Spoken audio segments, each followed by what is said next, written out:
A taxa Selic caiu novamente e você, meu caro investidor, você pode estar prestes a cometer um dos maiores erros da sua vida financeira, um erro que muitos investidores cometem repetidamente ao longo da sua jornada e o pior, cometem esse erro achando que estão fazendo a coisa certa. Eu quero que você fique comigo nesse vídeo, porque as informações que eu vou te passar e vou te revelar aqui vão fazer a diferença na sua vida financeira. Esse vídeo não é só mais um alerta financeiro de que taxa Selic caiu e tal.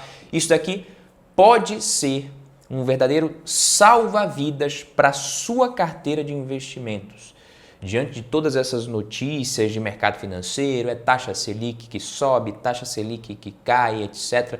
Tudo isso pode ser um véu perigoso cobrindo armadilhas que muitos de vocês não enxergam e talvez você não esteja enxergando nesse momento. E eu sei que talvez você já tenha uma visão um pouco mais aguçada, mas dependendo do nível que você tá, talvez você olhe para trás daqui a uns anos e fale assim, porra, naquele vídeo do Badu eu mudei o meu jeito de olhar para os investimentos. Então fica comigo aqui até o final. Quem já é de casa, deixa o like aqui no vídeo. Se você está chegando pela primeira vez, eu sou Badu Vieira, analista de valores imobiliários certificado, para mais um vídeo do Valor em Ação. Deixa o like aqui e, se gostar do conteúdo, considere-se convidado a se inscrever. E pela primeira vez em muitos meses, o Comitê de Política Monetária do nosso queridíssimo Banco Central, o Copom, se reuniu para definir a taxa básica de juros sem que existisse um consenso entre os economistas sobre a decisão a ser tomada. Então, a comunicação, na última reunião em março, quando os diretores do Banco Central eles estavam ali antevendo essa redução, um corte de 0,5 ponto percentual, isso meio que foi perdendo força. E a gente consegue ver isso daqui na opção de Copom. Eu estou gravando esse vídeo antes do comunicado, antes da gente saber exatamente, mas a minha aposta é que a taxa Selic vai cair 0,5 ponto percentual, 50 pontos base. Mas não é todo mundo que está acreditando nisso. Na verdade, a maioria das pessoas estava acreditando em uma queda de apenas 0,25%. Esse gráfico aqui ele reflete a expectativa do mercado de ocorrer cada cenário na reunião do Copom selecionada. Então, a gente está falando aqui da data de referência do dia 7/5/2024 e aqui nesse outro gráfico a gente consegue ver que a probabilidade ela era maior de uma queda de 0,5 ponto percentual e esse jogo ele foi virando. E nesse momento a gente tem uma queda de 0,25 ponto percentual, dominando aqui as opiniões. Ou seja, o jogo virou ali a partir do dia 16 de abril mais ou menos, do dia 15 para o dia 16 já foi aumentando essa expectativa de que o corte seria menor. Eu trouxe aqui para vocês a página do Wall Street Journal, olha quem está aqui, né? O presidente do Banco Central, Roberto Campos Neto. Isso aqui é uma matéria do Wall Street Journal do dia 6 de maio. E nessa matéria a gente consegue ver que os bancos centrais do Brasil e do México subiram os juros mais cedo nessa peleja global contra a inflação, agora estão enfrentando a possibilidade de manter essa taxa de juros mais elevada por mais tempo, como você vê aqui, por conta dessa demora do Federal Reserve nos Estados Unidos de reduzir as suas próprias taxas de juros. Então, a decisão do Fed de manter as taxas de juros mais altas, isso limita a capacidade dos países emergentes de suavizar essas condições financeiras ali e enfraquece as moedas desses países, por isso o dólar se fortalecendo frente ao real, isso prejudica a nossa economia por conta dos custos de empréstimos que demoram a cair. Isso é uma questão macroeconômica. Então, essa postura mais dura do Banco Central americano cria desafios para que os bancos centrais em mercados emergentes consigam baixar a taxa de juros, flexibilizar a política monetária, gerenciar a inflação, enquanto a gente está lutando contra essas pressões cambiais e fuga de capital da nossa bolsa de valores também. É o que está aqui na manchete aqui dessa matéria. Então você vê aqui o histórico de taxa de juros do México subindo pra caramba desde 2021 até 2023, bem parecido com o que aconteceu aqui no Brasil.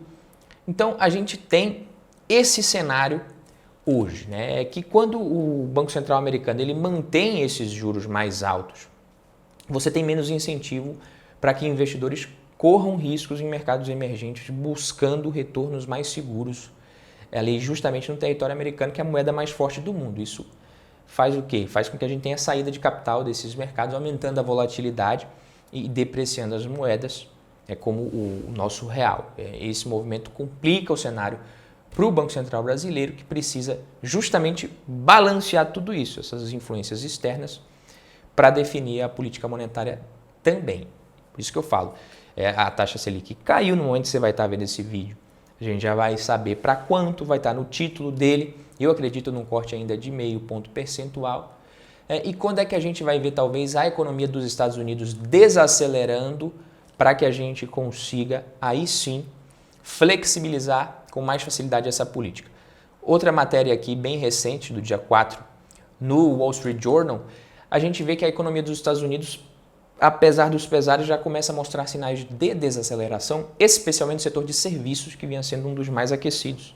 Embora esses níveis gerais de atividade ainda sejam considerados saudáveis, a gente teve uma redução na criação de empregos, cautela dos consumidores, tudo isso está acontecendo, isso está indicando que a economia pode estar começando realmente a esfriar. Em abril, você teve significativamente menos empregos sendo criados comparando com março. Houve uma queda também na contratação no setor de lazer, hospitalidade. Então, tudo isso é sinal. Grandes empresas do setor de serviços como Starbucks, McDonald's, reportaram uma diminuição nas vendas. Isso reflete mais cautela por parte dos consumidores, impactado pela inflação dos últimos anos. Esse ambiente de consumo mais restrito, ele está contribuindo para a contração da atividade no setor de serviços, conforme foi apontado na pesquisa recente. E aí, essa desaceleração na criação de empregos que a gente vê aqui, isso alivia talvez as pressões inflacionárias, abrindo espaço para possíveis cortes nas taxas de juros. Então, de fato, após a divulgação desses dados, os mercados financeiros globais eles reagiram positivamente com alta nas ações e queda nos títulos de renda fixa, refletindo justamente essa expectativa de cortes de juros até o final do ano, que voltou a crescer. Só que isso não muda muita coisa. Você não vai conseguir adivinhar exatamente qual que é o momento de você comprar ações e sair da renda fixa e o jogo vai virar. É essa parte do vídeo que eu quero que você preste atenção. Não adianta você ficar tentando adivinhar. Isso aqui é igual pão de alho, meu amigo, e leite no fogo ali. Você bobeou, já foi e você perdeu e já era. Então não adianta você querer adivinhar. Você vai errar. Essa é a única certeza. Você tem que fazer outra coisa. O comportamento dos investidores, isso aqui é muito impressionante, ele é, obviamente, frequentemente prejudicado por conta de decisões emocionais, especialmente durante quedas no mercado ou quando o mercado fica de lado por muito tempo. Então, muita gente que se diz investidor de longo prazo resgata os investimentos nos primeiros sinais ali de problemas e isso gera perda. As recuperações também que acontecem depois, esses investidores acabam perdendo. Então você sai na hora errada, perde a recuperação, volta depois. Isso leva a um ciclo de você querer comprar caro, vender barato. Isso reduz significativamente os seus retornos ao longo do tempo. Então, ao longo de um período de 30 anos, para você ter uma ideia, que terminou em 2022, a gente está pegando aqui dados americanos, da Bolsa de Valores americana, que a gente tem uma base de dados melhor, mais confiável, o retorno anual médio do mercado foi de 9,65%. Só que o investidor médio de fundos de ações, ele teve apenas 6,81%. E de onde que vem essa discrepância? Em grande parte pelo medo de ficar de fora nas altas e pessimismo e medo de se ferrar todo nas quedas. Aí você age errado. Então evite ações de empresas muito alavancadas ou que dependam de aceleração econômica demais no curto prazo para se manter, se você é esse tipo de investidor que não quer correr tanto risco em renda variável, mas se você quer ter uma parcela de renda variável na sua carteira, tenha, independente do cenário. Continue fazendo seus aportes, continue buscando aquela alocação estratégica ao longo do tempo. Não fica nessa de querer mudar de lado de acordo com o que está acontecendo. Isso não vai funcionar. Vamos dar um exemplo aqui, ó. Engie Brasil. Por que eu falo para você escolher boas empresas? A Engie tem um lucro de 1,68 bi no primeiro tri, salto de 91% no ano, as ações subindo hoje, reportou um lucro líquido muito bom. Quando você pega aqui as ações da Engie, vamos dar uma olhada primeiro nos fundamentos da empresa aqui. A gente tem uma rentabilidade muito interessante medida pelo ROI. A casa ali dos 38%, 39%, o retorno sobre o patrimônio líquido, o retorno do ponto de vista do acionista, para um PVP que é um pouco esticado também, mas devido a essa rentabilidade alta, uma empresa que está pagando um bom dividendo nesse momento, dividendo que vem subindo. Se você observar a alavancagem da empresa, você vai ver que ela estava muito alavancada ali, talvez em 2021, vem reduzindo essa alavancagem, está bem posicionada para aproveitar a oportunidade de investimento no seu mercado, que a gente sabe que é o setor elétrico. E quando você compara o retorno da Engie com o retorno do CDI nos últimos anos, você vê que ela ganha. Você vê que ela ganha. Agora, quando o CDI ele acelera, como ele acelerou aqui de 2014 até 2016, ela vai ficando para trás. Quando ele desacelera, a empresa passa, e quando ele acelera de novo, as ações elas vão ficando meio lateralizadas aqui e subindo de forma mais lenta. Então esse ciclo acontece. Isso acontece, mas em prazos longos ela ganha do CDI. Itaúsa, a mesma coisa, o mesmo fenômeno aqui quando você compara os ciclos. Itaúsa perdendo aqui, depois se recuperou, deixou o CDI comendo poeira, caiu um pouco aqui em 2020, pandemia, ficou de lado novamente, né, pegando um rally muito bom aqui, o CDI comendo poeira. Até em empresas estatais, como é o caso da Sanepar, que você tem aqui uma empresa com a rentabilidade ok, até aceitável de 15%, quando você pega um PVP de 0,85, dividend yield também, né, bem aceitável. Quando você compara o retorno que a Sanepar entregou nos últimos 10 anos com o CDI, você vê que o CDI fica comendo poeira. Só que é aos trancos e barrancos, meus amigos. Você precisa ter estômago para aguentar isso daqui. Olha, ninguém fala mais da Sanepar hoje, não sei porquê. Nem eu estou gravando vídeo. Vou gravar um vídeo da Sanepar só por causa disso. Mas gravei muitos vídeos ao longo do ano passado inteiro. E você pode ir no canal que você vai ver pelo menos uns 12 vídeos de Sanepar, exclusivamente sobre Sanepar aqui. Falando, ó, nesse preço aqui, estava bem difícil cair e tinha um upside muito bom. Só que pouca gente aguenta isso daqui. E agora a gente teve o retorno acontecendo. Agora é quando está aqui, ó, nos topos, que a galera quer comprar. Agora talvez o interesse para comprar, à medida que as ações vão se recuperando, vai aumentando, quando deveria ser justamente o contrário. Voltando aqui para a Itaúsa, a gente também vê fundamentos muito bons na empresa. O Itaú, né, que é a maior exposição da empresa, divulgando resultados ontem, a rentabilidade muito boa. A Itaúsa também com um ROI bem bacana aqui, pagando um bom dividendo, 8,8% para quem ficava zoando os 2 centavos da Itaúsa de dividendos. Chupa aí agora esse 8,8% de dividend yield. Então, ciclos são ciclos, você é você. E aí você me fala, mas agora a renda fixa está muito interessante. A renda fixa está oferecendo oportunidades muito boas. Por quê? Por que a renda fixa está oferecendo? Porque você tem aqui Tesouro IPCA mais 6,13% para 2029, para 2035. Tesouro IPCA mais 6,17%. Você tem aqui Tesouro IPCA mais para 2045, 6,12%. Tesouro pré-fixado pagando 11, mais ou menos, 11,5%. Para 2027, 10,83%. Para você deixar o seu dinheiro tranquilinho. Aí você fala, a renda fixa está pagando muito, para que eu vou correr esse risco? E é aí que eu tenho que te falar que preço é uma coisa, taxa é outra. Na renda variável, o investidor tem mania de olhar o preço e na renda fixa ele olha a taxa. Então você está aqui analisando se você vai investir na renda fixa ou em renda variável nesse momento. Aí você vê a bolsa de lado, parece que vai e não vai, ameaça subir, depois volta e você fica inseguro, porque você está olhando aquele preço ali. E aqui você olha a taxa, você fala, porra, IPCA mais 2035, IPCA mais 6,17. E aí eu convido você a olhar o preço aqui também. Porque na bolsa não tem como você olhar a taxa, né? Não tem lá Ibovespa mais 8%, 9% ao ano para 2035. Não tem renda variável, tem nada garantido. Você que invista e se lasque para saber o quanto que você vai ter acumulado em 2035. Então não tem essa de taxa prometida, taxa garantida, não existe vencimento em renda variável, no caso aqui da Bolsa de Valores, você está sendo sócio de empresas. Na renda fixa você tem essa garantia, mas quando você olha o preço, é engraçado porque o mesmo Tesouro IPCA mais 2035, olha o comportamento dele aqui, ó. Subiu pra caramba, depois caiu. Quem pegou aqui, ó, levou fumo pra caramba aqui, ó, durante anos até voltar a ter lucro.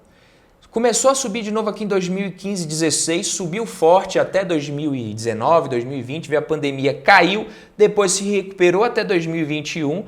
Em 2021 começou a cair de novo, do meio para frente ali, primeiro semestre de 2023 começou a subir, até o final do ano deu aquele ralizinho no final de 2023 e caiu. Isso aqui, quando você coloca aqui ó, o gráfico do Ibovespa, é a mesma coisa praticamente que aconteceu. O comportamento é bem parecido, né? Subindo aqui, caiu na pandemia, subiu de novo. 2021 começou a cair com a alta taxa de juros, voltou a se recuperar, ralizão aqui no final do ano, caindo de novo. Então não caia nessa conversa de que renda fixa é um mar de rosas quando a taxa está alta. A taxa Selic ela caiu de 2011 até 2012, depois subiu até 2015, 2016, como eu falei. Então, nesses últimos 15 anos, a gente teve uns 4 ciclos de alta na taxa Selic que foram finalizados e para cada um desses casos, você observa né, o topo da Selic coincidindo mais ou menos com o vale do Ibovespa. No final de 2008 e em março de 2016, eu vou tentar colocar o gráfico aí, é bem claro, e até mesmo em 2023, né, em 20 de setembro de 2023, depois de 3 anos a taxa Selic caiu para 12,75%. Em novembro de 2023 ela caiu de novo para 12,25% e a Bolsa se antecipou a esse movimento, subindo desde o primeiro semestre de 2023 aqui mais ou menos. Então, é assim que os ciclos se comportam, só com uma ressalva. Nesse ciclo aqui de 2016, que a Bolsa começou a subir para caramba, o cenário fiscal ele era mais otimista do que agora.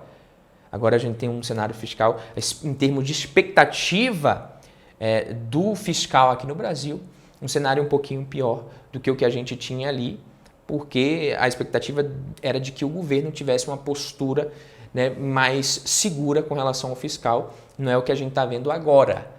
Tá? Mas, no geral, o Brasil continua sendo o Brasil. Por isso que eu te falo, durante esses períodos, você pode buscar mais estabilidade, talvez, em ações defensivas, que são empresas maiores, mais estabelecidas, com balanço sólido, setores perenes, que conseguem resistir melhor a essas condições adversas do mercado.